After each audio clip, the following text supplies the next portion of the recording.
Fatima Shirazi homemade product इस्तेमाल करने से 1 मंथ में 10 kg तक आप अपना वजन कम कर सकते हैं। Fatima Shirazi homemade product, golden heights colony, pillar number 213, Rajendra Nagar, Hyderabad. Saadi family से ताल्लुक़ रखने वाले अहमद सादी और उसके बेटों के जुल्म की कहानी। शैतानी हरकतों का फूटा अब भांडा, काली करतूतें आई अब मंजर आम पर। गुरूर व तकब्बुर का सर हुआ नीचे और सारा घमंड हुआ चकनाचूर। मरहूम शेख सईद बावजीर की जान लेने का बहुत ही अफसोसनाक वाक़या। सिटी पुलिस ने भी अवाम के सामने लाई सच्चाई और शेख सईद बावजीर को सुपारी देकर मर्डर करवाने में मुलविस अहमद सादी और उसके 3 बेटों को कर दिया है बुक। गरीबों और मजलूमों पर किए गए जुल्म का हुआ अब खातिमा। उस्मान नगर वालों के दिलों से निकली हुई हाय ने दिखाया है अपना असर। शहरियों की तरफ से की जा रही है इन बाप बेटों पर थू थू। एक मासूम को जान से मार देने पर बड़े बड़े पॉलिटिशियंस ने भी सादी फैमिली के सर पर से हटा दिया है अब अपना हाथ, जिसके बाद ही सिटी पुलिस ने किया है ये एक खैरत अंगेज काम और एक मासूम व बेकसूर सोशल वर्कर शेख सईद बावजीर को हलाक कर देने के अफसोसनाक वाक़े में मुलविस जलपल्ली म्यूनसिपलिटी के इंचार्ज अहमद सादी, इसके एक बेटे काउंसलर व जलपल्ली म्यूनसिपलिटी के चेयरमैन अब्दुल्ला सादी को गिरफ्तार भी कर लिया, जबकि अहमद सादी के 2 और बेटों साले सादी व उमर सादी को बताया है फरार। हालांकि ये बाप बेटे खुद को बहुत बड़े तोप समझते थे और इनके खिलाफ उठने वाली हर आवाज़ को दबा दिया करते थे, जो काउंसलर और इंचार्ज होने का बहुत ही नाजायज़ फ़ायदा उठाते हुए पिछले कई सालों से मुसलसल वहाँ की गरीब आवाम पर जुल्म व सितम ढाते हुए आ रहे थे और इनके खिलाफ जाने वालों को कुछ को तो रुपयों के इवज़ में ख़रीद लिया करते थे या फिर अगर कोई स्ट्रॉन्ग रहा तो उस पर शेख सईद बावजीर के वैसा हमला भी करवा दिया करते थे और माफिया की शक्ल में ज़मीनात पर भी नाजायज़ कब्ज़ों का दबा के काम कर रहे थे, जिनके डर व खौफ से कई सारे शरीफ लोग पुलिस में कंप्लेंट तक नहीं किए और अगर कोई पुलिस में कंप्लेंट भी कर देता तो उसे खुद पुलिस वाले डरा धमका कर वापस भेज दिया करते थे। न जाने और ऐसे कितने लोग होंगे जो अहमद सादी और उसके बेटों के डसे हुए हैं, मगर शेख सईद बावजीर के वाक़े ने तो तेलंगाना स्टेट को झंझोड़ कर रख दिया था, जिसके बाद ही सिटी पुलिस हरकत में आ गई और फिर पहली बार एक अच्छा काम करते हुए सईद बावजीर को हलाक कर देने के मामले में मुलविस A1 Bhavani Nagar police station से वाबस्ता rowdy shooter Ahmed bin Hajib resident of Sultan Shahi, A2 Ahmed Saadi, इसके एक बेटे, A3 जलपल्ली म्यूनसिपलिटी के चेयरमैन अब्दुल्ला सादी और A6 Ayub Khan resident of Sultan Shahi Mughalpura को आज यानी 16 अगस्त चाहशंबे के दिन गिरफ्तार करने का दावा करते हुए नामपल्ली कोर्ट में पेश कर दिया और फिर वहां से इन्हें ऑनरेबल कोर्ट के ऑर्डर्स पर जुडिशल रिमांड में भेज दिया, यानी जेल मुंतकिल कर दिया गया। अगर एक दिन पहले इन तमाम की गिरफ्तारी बताई जाती तो ये लोग 15 अगस्त जेल में मनाते थे। वैसे भी शेख सईद बावजीर के कत्ल के बाद से खुद को बालखां कानखां और ना जाने क्या क्या बोलने वाले सादी फैमिली के ये लोग अवाम के डर व खौफ और गुस्से से फटकर घरों से भागे हुए थे, क्योंकि अगर ये लोग घरों में रहते तो अवाम के हमले का इन्हें डर था। इसीलिए खुद की जान बचाने के लिए बाप और बेटे घरों से फरार हो चुके थे और अभी भी 2 बेटों साले सादी और उमर सादी को पुलिस ने फरार बताया है।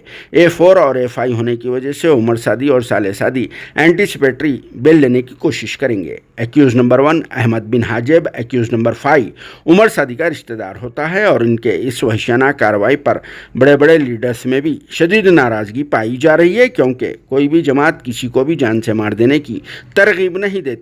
इसी वजह से शायद अब इन बाप बेटों को पार्टी से सस्पेंड भी कर दिया जाएगा। सस्पेंशन या फिर जेल नहीं, ऐसे लोगों के लिए क्या सज़ा देना चाहिए, जिस पर आप सबका क्या कहना है कमेंट बॉक्स में ज़रूर जवाब देना। अहमद हजाबी को उमर सादी पहचानता है। उमर सादी से अहमद सादी का एक रिलेशन है। एक वीडियो वायरल हो रहा था कल से A1 का, इसके अंदर उसने पुलिस कस्टडी में रहते हुए वो वीडियो वायरल किया है, तो इसके ऊपर आप क्या करेंगे? इंक्वायरी पुलिस नहीं, just to divert the attention of the case, somebody is creating this we will take action. Police custody में रहने के बाद वो वीडियो बना, we are initiating inquiry on that. We will take action against that. Sir, जब इस पे कई मरतबा बावजीर कंप्लेंट देने के बाद ही पुलिस ने उस पे एक्शन लिया। मैं इस दौरान पर मैं सब लोगों को ये क्लैरिफाई करना चाह रहा है कि बहुत सारे सोशल मीडिया में ऑडियो क्लिप वायरल हो रहा है कि पुलिस वाला एक्शन नहीं लिया बोल के, तो हमारे पास पूरा एविडेंस है। तो जब शेख बावजीर ने हमको कंप्लेंट दिया 27/7/2023 को, उसका कंटेंट्स 506 का कंटेंट्स आता है। 506 IPC is non cognizable, non cognizable ये होता है, पुलिस डायरेक्टली केस बुक नहीं कर सकते फाइन आर्ट 6 कंटेंट्स में। जब भी किसी को डराता है उसमें डायरेक्टली पुलिस केस नहीं बुक कर सकते, इसको नॉन कॉग्निजेबल बोलता है। ये सेक्शन का ऊपर कोर्ट का परमिशन लेना पड़ता है एंड हमारा लोग को कंप्लेंट ले लिया, कोर्ट को परमिशन के लिए अप्लाई भी किया। जब परमिशन आता है तो तुरंत केस बुक होता है। तो इसमें हमारा पुलिस का किसी का भी नेग्लिजेंस नहीं है एंड इन दोनों का ये सोशल मीडिया में एलिगेशंस करना, पर्सनल डिफेमेशन करना, बहुत सारे चीज़ चलता रह रहा है एंड दोनों राउडी शीटर है, उसको बुला के बात किया। कभी कभी राउडी शीट काउंसलिंग सेशन में भी हमने वार्निंग किया। तो हमारे तरफ से there is no lackness, there is nothing that we have not done from our police side. So I want to clarify this to all the public. Whenever some information is coming, whenever somebody is threatening, definitely we are taking action and we will continue to take action. చెప్తున్నా కదండి, fine art 6 అనేది it's non cognizable offence. And ఇప్పుడు మిమ్మల్ని తిట్టారు అనుకోండి, అది non cognisable, అది we can't take action on our own. Court has to decide whether to register a complaint or not. So once the court gives the permission, we'll register the case.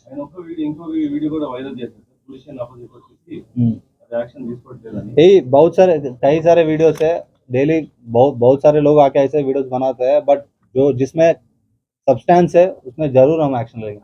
इसमें substance नहीं है, just see वही बोल रहा है आपको. Fine art 6 section आप पढ़ लीजिए, आपको पता चलेगा फाइन आर्ट 6 में क्या क्या होता है.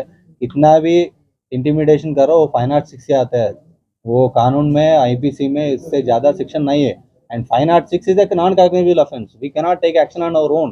What we can do is call them and counsel them. We counseled them. We have called them for bind over also, and we have told informally and formally also we registered a case. We have sent a requisition to the court. See, when something is under sub judice, when something is under sub judice, we cannot tell anything. If something we tell, it goes against the investigation. So that's what I'm saying. Initial also when something is investigation, पहले वो एक बोलता है, accused को पकड़ने के बाद दूसरी चीज बाहर आता है. Then आप लोग ये पूछेगा पहले ये बोला ये.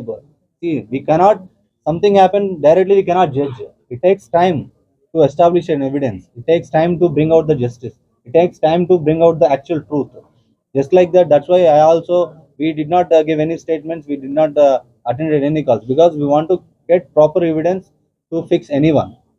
That's the issue. PD Act का वो अलग तरीका होता है. जब ये नॉर्मल सेक्शंस काम नहीं करता है तब PD Act लगाएंगे. पहले तो नॉर्मल सेक्शन में वो रिमांड हो जाएगा, उसमें PD Act का बाद में कंप्लेंट करना चाह रहे हैं तो उसका प्रोसेस कैसा रहेगा सर? पहले आके आपको कंप्लेंट करें या फिर कोर्ट ऑर्डर है? आप कंप्लेंट करो, हम कोशिश करेंगे. कुछ एक्चुअली सब्सटेंस है तो we will warn them. If possible we can if possible we will register a case with the help of court. तो कितना टाइम लगेगा एफआईआर होने के लिए, कोर्ट से permission? It depends on the gravity. कुछ allegations में कुछ अच्छा खासा information है, if court satisfied they will do.